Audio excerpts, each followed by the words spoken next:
Vítáme vás na dnešním prvním rozhovoru na téma úžasné metody EFT. Vítám tady kamarádku, terapeutku Lenku. Ahoj Lenko, a prosím tě o první dojmy, které máš, které bys nám sdělila a všem řekla, co je metoda EFT, nebo spíš, co ti dala ta metoda EFT, nebo jaký s ní máš zkušenosti. Proč bys ji doporučoval? Tak ahoj Zorko, děkuji za slovo. Myslím si, že výsledky jasně ukazují na obrovské možnosti použití této metody EFT. Mám s ní výbornou zkušenost nejen já, ale i ostatní kolegové, ale i klienti, kteří touto metodou prošli.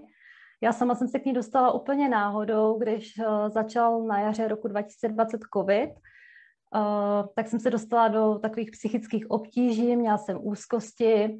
Postupně jsem začala ráno vstávat s tím, že jsem měla tlaky na hrudníku, svíralo se mi hrdlo, měla jsem pocit na zvracení, nebyla jsem schopná vstát z postele, těšit se na ten nový den.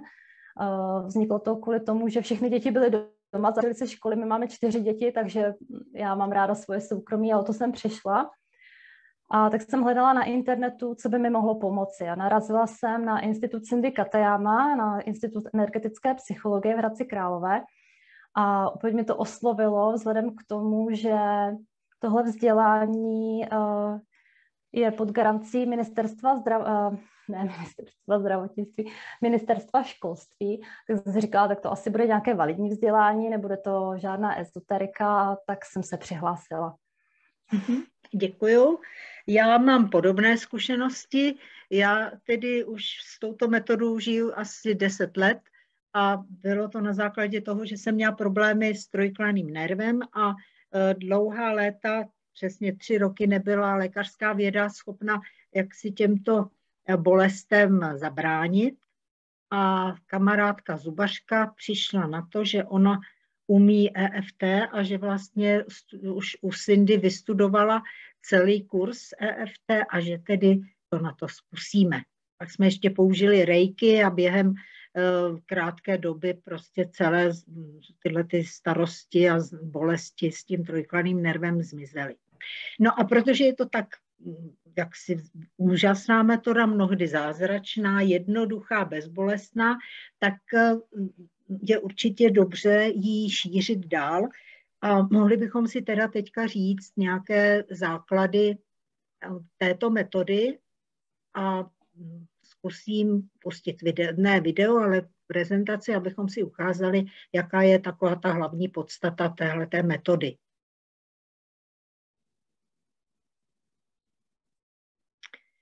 Podíváme-li se tedy na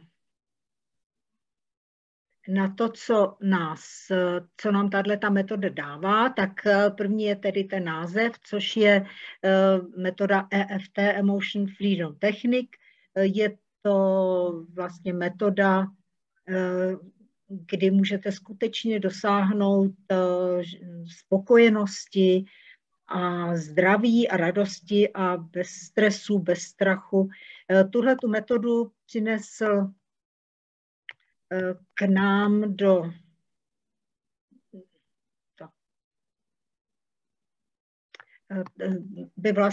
je to metoda, se kterou přišel Gary Craig, tvůrce a zakladatel, a do České republiky potom se to sem dostalo přes Cindy Katayamu v roce 2005, která tu metodu přinesla a začala ji tady šířit. Hodí se tahleta metoda na kdeco. Můžete řešit stresové situace, strach, negativní emoce jako vztek, bát se, vadí vám něco, úzkosti máte malé sebevědomí, chcete se víc jaksi posílit v nějakých prvcích svého bytí, máte nízkou sebemotivaci nebo máte problematické vztahy v osobním životě, no to funguje úplně úžasně. Může to fungovat i na různé nemoci, jsem toho sama důkazem, nebo na závislosti, takže hubnutí, kouření, i problémy s otěhotněním. Také máme v rodině zkušenosti, že to dlouho nešlo a potom se stačilo odťukat některé některé symptomy, které by to mohly ovlivnit a už jsou tady další 2 děti, o kterých původně jaksi nebylo ani zdání. Samozřejmě sem patří něco takového jako prokrastinace. No, to znamená, že tahle ta metoda EFT nabízí postupy, jak odhalit a odstranit poruchy v energetickém systému, to znamená bloky, které mohou být příčinou toho, že se vám nedaří, anebo že právě ty emoce nejsou sklidněné, spokojené. A může to být jak v oblasti psychické, tak v oblasti fyzické. Je tam tedy 2 roviny té metody EFT, jednak ta fyzická, kdy mluvíme o tom, že máme v těle různé energetické dráhy, které v našem těle jaksi se probíhají a můžou být blokovány na určitých místech. A tam právě ta energie přestane působit a může tam docházet k těm zkratům, které musíme odstranit, abychom zase byli v dobré kondici. No a psychická rovina je o tom, že vlastně musíme definovat problém, tak možná o tom definovat problém a obnovit ten energetický systém toho organismu. Tyhle ty 2 roviny si můžeme ukázat tak, že máme fyzickou rovinu, kdy teda je tady, kde na našem těle máme určité body, to jsou ty modré puntíky na mé hlavě, a kdy tedy máme několik bodů, které by mohly ovlivnit tu naší situaci. Protože přesně nevíme, který bod to je, tak musíme pracovat se všemi body, které to mohou ovlivnit. Jednak je to temeno hlavy, pak vnitřní oblouk obočí, pak na spánkové kosti, čili vnější strana oka, pod okem, pod nosem, na bradě. Důležitý je taky bod tady na klíční kosti, kdy je to přímo tedy pod ukončením té klíční kosti. Je jedno, jestli to děláte zprava, zleva, ale ty body prostě fungují. No a další bod je v podpaží, to znamená, tady není vidět, ale je tedy v místech u žen, kde jsou odprsenky. No a tyhle ty energetické body se stimulují konečky prstů, většinou 2 prstů a tím, že na ta místa poklepáváme a že teda na ta místa se soustředíme i s definicí toho problému. Psychická rovina, pokud to takhle řekneme, je v úrovni definování toho problému, protože nestačí poklepávat, můžu si poklepávat, ale nevím, co mám odstranit. Vím-li, co mám odstranit, nebo pokud to nevím, tak k tomu potřebuju toho terapeuta, aby to objevil a aby pomohl konkrétně definovat ten problém. Takže ne jenom bolí mě hlava, ale musí se definovat, kdy mi ta hlava bolí, jaké jsou toho příznaky, co může být příčinou toho, že mi ta hlava bolí. A musí se dostat ke kořenu věci, čili opravdu konkrétně definovat, co si přejete, aby se změnilo, aby se odstranilo a která ještě emoce se k tomu váže. To znamená, definuju třeba bolí mi loket, když zvedám tašku a pak druhá fáze může být, jsem nešťastná, že mi bolí loket, protože nemohu nosit tu tašku nebo nemůžu si zavázat kaničky. Takže to je o tom, že musíme teda definovat problém a také definovat emoci, která k tomu může být. Tuhletu metodu opravdu může použít kdokoliv, kdykoliv, na cokoliv. Je to bezbolestné, poskytuje rychlou pomoc.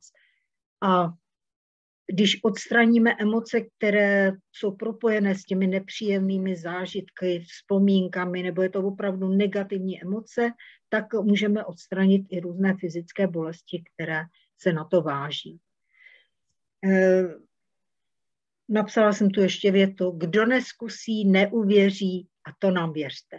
Takže tohle to budu všude propagovat, protože je to metoda, kterou opravdu je potřeba šířit a tím ulevit lidem od jejich stresů, kterých mají jistě mnoho. To by byl teda takový krátký vhled do metody EFT a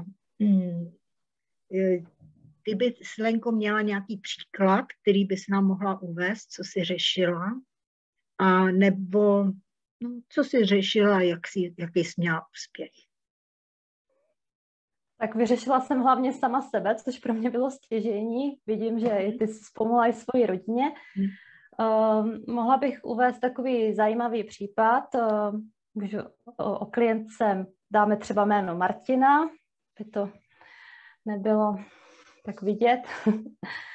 Martina byla klientka, která byla ve věku necelých 60 let a měla strašné dětství.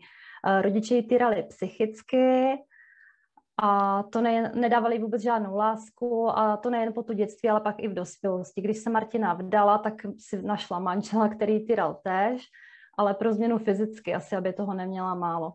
A když začala mluvit o tom, že by se rozvedla, tak manžel se pokusil zabít i jejich společné děti, což bylo úplně příšerné. Rodiče v té době, jim to bylo spíše na obtíž, nechtěli jí pomoci, když se z toho Martina dostala a rozvedla se tedy, manžela se zbavila, tak rodiče ji nadále jako celý život házeli jenom klacky pod nohy. Takže takový smutný případ. Martině zemřel tatínek před několika lety, maminka je stále naživu, teď je něco kolem 80 let. A Martina vlastně celý život trpí tím nedostatkem lásky té maminky a chtěla by nějak, vlastně ona to celý život řeší a říká, že to úplně vnitřně zžírá. Dejme tomu, že je to 60 roku, to je úplně nepředstavitelná doba pro mě. A chtěla se zbavit tady toho problému, toho vnitřního zžírání a že se nedokáže srovnat se vztahem s mámou, že ji prostě máma nemá ráda. Tak jsem Martinu poprosila, aby si zkusila zavřít oči a přenesla se do nějaké představy pro ní té nejděsivější z dětství a tam, že bychom začali ťukat. A jí se vybavila vzpomínka, když byla úplně malá, předškolního věku, a k ním na návštěvu přijela teta s malým miminkem, aby to miminko ukázala té rodině. A ta Martina si vybavuje, že vlastně ta její maminka vzala to cizí miminko do náruče, s ním tulila, hladila, miminko pusinkovala, něžně k němu promlouvala. A jí úplně jako kdyby rvali srdce z toho hrudníku, že ona vlastně od té maminky nikdy tu lásku nepocítila. Tady vidí, že ta máma to dává cizímu dítěti, to pro ně bylo hrozné. Tak jsem ji poprosila, ať se zavře oči, vrátí se zpátky do té situace, právě ta návštěva té tety a co u toho cítí. Takže zavřela si oči a popisovala, že má úplně svírání na hrudníku, že jí máma nemá ráda a to cizí dítě ano, takže jsme začali ťukat, tak jak jsi to ukazovala. Svírání na hrudníku, že mě máma nemá ráda a to cizí dítě ano. A vlastně tahle věta se takhle opakuje a ťuká pod celou dobu těch bodů, které si nám Zorko ukázala. Pak jsem klientce řekla, ať si oči otevře, trošku jsem ji rozptýlila a uvedla zpátky do té situace. Svírání na hrudníku polevilo, objevily se tam jiné obtíže, brněly konečky prstů. Vlastně klienti vždycky popisují, když se vrátí zpátky do té situace, na subjektivní jednotce stresu od 0 do 10, kdy 0 je nejmenší problém nebo nejmenší zátěž a 10 je úplně to nejhorší. My to s nimi odťukáme a pak je uvedeme zpátky a oni nám řeknou, jestli se ta subjektivní jednotka stresu zmírnila, nebo zvýšila, anebo úplně odstranila. My jsme takhle postupně odťukávali a odstraňovali ty potíže, naskakovali vždycky další a další. Třeba uvedu příklad, lítost, že jsem na světě sama. Vlastně zase vrátili jsme ji do toho příběhu, té návštěvy té tety, zavřela si oči a pocítila lítost, že je na světě úplně sama, že ji nikdo nemá rád. Tak zase ťukali jsme lítost, že jsem na světě sama, že mě nikdo nemá rád.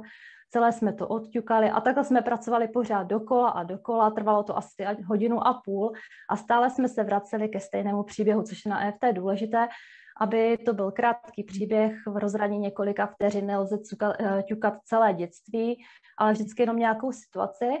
EFT má právě generalizační efekt, že s odstraněním nějaké potíže se odstraní i ty další problémy. Tak jsme to celé odťukali a Martina potom prohlásila, že vlastně už je jí ta máma jedno. Tak jsem říkala, ano, to je dobře, takhle toho jsme se chtěli dopátrat, ale zkusme si to v reálné situaci. Tak jsem řekla Martině, ať si teď zkusí nějak tu mamku navštívit, oni se úplně moc nestýkali. nebo kdyby slyšela něco na téma máma, dcera, viděla film v televizi, jestli to v ní vyvolá nějakou emoci. Nedávno jsem s ní mluvila, říkala, že tohle už je všechno v pořádku, že opravdu má pocit, že jí to je všechno jedno. Úplně to vypustila, říkala, že jí spadl balvan z těla, že je opravdu obrovská úleva, ale že stále cítí takové jakoby potřebu nebo chtíč, aby se té mámě přihodila nějaká situace, aby ta máma poznala, jak ji vlastně trápila celou tu dobu, aby si vyzkoušela, jaké to je a uznala, že se nechovala správně. A teď ta Martina vlastně trpí ještě výčitkami, že té mamce přeje něco špatného, ačkoliv teda taková ženská, no, nevím. Jsou hrozný. Hrozný, no. To tady povídám jenom tak ve zkratce všechno, a to jsem slyšela ty zážitky všechny, to byla fakt hrůza. A myslím, že Martina je takový člověk, vůbec nechápu, je optimistická, strašně hodná, nezanechalo to na nějaké extra následky, nebo mně se to tak jeví, se úplně neznáme. No nicméně teď by Martina chtěla odťukat to, že mamince přeje něco strašného a má z toho výčitky svědomí, tak to bude námět na další terapii, ale většinou takovéhle velké obtíže nejdou odstranit na první sezení. Obvykle to můžou být 2, někdy až 3, když je ta obtíž opravdu veliká. Že mám radost z toho, že aspoň něčem jsme jí zatím pomohli a budeme pokračovat dál v terapii. Tak dobře, já přeju úspěch. Já mám podobný případ, který teda vyústil v roztroušenou sklerózu, nicméně od té doby, co se věnujeme té metodě EFT a odstraňujeme ty jaksi špatné emoce nebo vlastně ty vztahy, které v těch rodinách měla tahle ta klientka, tak opravdu se ta nemoc zastavila a zatím je to v nadějném stavu. My jsme se nevěnovali postupu, jak vlastně s tou metodou pracovat. Já jsem vlastně v těch slajdech ukázala jenom ty základní body a že je potřeba ťukat na ty body a zároveň definovat problém, ale neřekli jsme si celý ten postup, který ty si už teďka i naznačila, ale to bude předmětem dalších hovorů, protože ty jsi vlastně první rozhovor v této naší sérii a moc děkuju. Pokud někdo by chtěl se s tebou spojit nebo se mnou, protože taky se věnuju terapii, tak bych vám tady ještě ukázala ty kontakty, které můžete použít a jedu tedy na kontakty a Lenka Kubaštová, EFT terapeut CZ anebo Zora Říhová CZ. Tohle bychom mohli tím bychom mohli ukončit toto sdílení a to naší prezentaci metody EFT.